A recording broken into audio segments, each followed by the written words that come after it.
Today is, of course, the day of the Queen's funeral. After 10 days of official mourning, it has seemed, I have to say, quite a bit longer than that, but it has been 10 days. Will you be watching the funeral on RT or BBC later on today? I do have other appointments, no disrespect to Queen Elizabeth II. I will watch it on the TV news tonight. There is a sense of history about this today, whether you agree or not. These images will be historic. I don't think that's the reason why Irish people are going to tune in. I think they're going to tune in out of a sense of, I don't know, hello style interest. They want to see who's sitting next to who, whether there's any interaction between the two princes. They want to see the pomp and ceremony. They want to see the silly hats. They want to take on that experience. That's why people have an interest in the royal family. It's not because we are furlock-tugging, cap-doffing royalists. It's because we always have had an interest in how the other half lives across the water.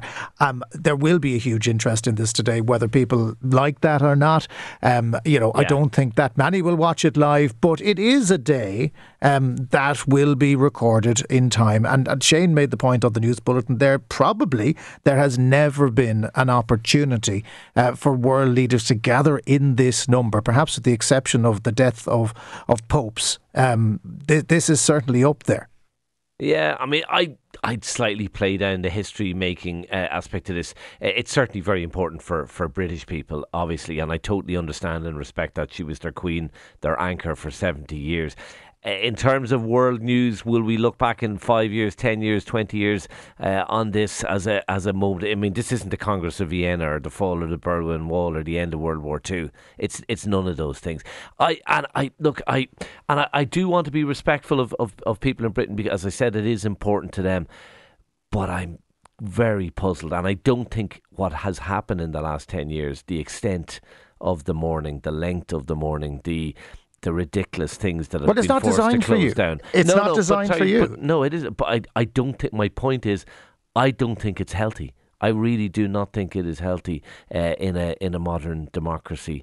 That the extent of that mourning and I mean it was an excess of mourning. I don't think that's healthy in a country. But don't forget the queue, right, of which the last person to go in there had just come out of the queue, seen the coffin and rejoined the queue again to go in a second time.